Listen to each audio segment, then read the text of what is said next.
تیسری خطرناک غلطی یہ ہے کہ خاوند ہر وقت بیوی کو کہتے رہتے ہیں کہ تم تو اتنی خوبصورت نہیں ہو، میں دوسری شادی کر لوں گا۔ یہ دوسری شادی کی دھمکی دینے کی کیا ضرورت ہوتی ہے؟ گو شریعت نے مردوں کو اجازت دی کہ وہ 4 شادیاں کر سکتا ہے، لیکن جب اس کی بیوی مرد کے سب تقاضے پوری کر رہی ہے تو کیا مصیبت پڑی ہے کہ بیوی کو دوسری شادی کی دھمکی دی جائے یا سوکن لانے کی دھمکی دی جائے، خواہ مخواہ اس کی زندگی میں بھی پریشانی پیدا کی جائے اور اپنی زندگی میں بھی پریشانی پیدا کی جائے۔ یاد رکھنا، 2 بیویوں کے درمیان عدل و انصاف کرنا یہ انسان کے اوپر فرض ہوتا ہے، اور یہ عدل کرنا انسان کے بس کی بات نہیں ہوتی۔ سنیے، قرآن مجید اس پر گواہی دے رہا ہے، تم کتنے ہی حریص کیوں نہ ہو اور تمہارے اندر کتنا ہی ٹھرکی پن کیوں نہ ہو، تم 2 بیویوں کے درمیان انصاف نہیں کر سکتے۔ تو جب قرآن یہ کہہ رہا ہے کہ تم انصاف کر ہی نہیں سکتے، کمزور ہو، تو پھر اتنا بڑا بوجھ لے کر قیامت کے دن اللہ کے حضور کیسے جاؤ گے؟ اس لیے حدیث پاک میں آیا ہے کہ جس بندے کی 2 بیویاں ہو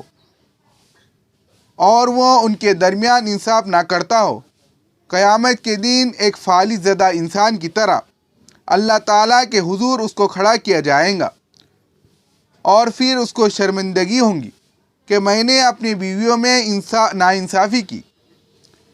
تو جب اتنا انصاف ہم کر ہی نہیں پاتے، یہ بہت بڑا چیلنج ہے، لہٰذا دوسری شادی کو چھوٹی سی بات نہیں ہوتی، تو ایسی دھمکی دینے کی کیا ضرورت ہوتی ہے؟ اس عاجز نے امریکہ کی بعض بیویوں کی طرف سے یہ باتیں سنی کہ خاوند ہم پر توجہ نہیں دیتے، ان کو خوب سے خوب کی تلاش رہتی ہے۔ یہ نیک لوگوں کی باتیں تھیں جو سلسلے میں بیت تھے۔ جب اس عاجز نے عورتوں سے یہ پیغام سنا اور محسوس کیا تو پھر خاوندوں کی ذرا کلاس لی، ان کو بلا کر بٹھایا اور حال احوال پوچھے، تو پتہ یہی چلا کہ اس ماحول میں چونکہ ان کو ہر طرف گوری لڑکیاں ملتی ہیں اور ایک سے بڑھ کر ایک خوبصورت ہوتی ہے، تو ذہن اس کی طرف رہتا ہے کہ یہ بیوی تو اتنی خوبصورت نہیں، فلاں لڑکی زیادہ خوبصورت ہے، اس کے ساتھ بھی شادی ہو سکتی ہے۔ تو اب دوسری شادی کا خیال ان کے ذہن میں ہے، کرے یا نہ کرے یہ اور بات ہے، مگر موقع ان کو نظر آ رہا ہوتا ہے،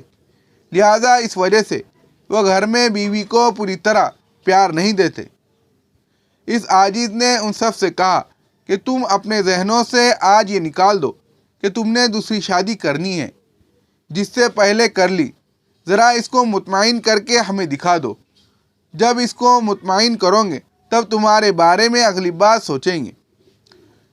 چونکہ بیعت کا تعلق تھا اور اس میں نیک دیندار اور متقی لوگ تھے، بڑے بڑے عالم لوگ تھے، کئی بڑے بڑے حافظ تھے، قاری تھے اور دوسرے آفیسر حضرات بھی تھے، کافی سارا مجمع تھا۔ جب سب کو اچھی طرح یہ بات سمجھائی گئی اور ان سے یہ وعدہ لیا گیا کہ تم اپنی موجودہ بیوی کو مطمئن کرو گے تو پھر تم میرے پاس آنا کہ اب ہمیں دوسری کی ضرورت ہے۔ جب وہ وعدہ کر گئے تو 1 ہفتے کے اندر وہ خود واپس آئے اور کہنے لگے، حضرت عجیب بات ہے، جس دن سے دوسری شادی کا خیال ہم نے ذہن سے نکال دیا، ہمیں پہلی بیوی اتنی پیاری لگنے لگ گئی کہ شکل بھی اچھی لگتی ہے، عقل بھی اچھی لگتی ہے، کام بھی اچھے لگتے ہیں، گھر کے اندر سکون محسوس ہوتا ہے۔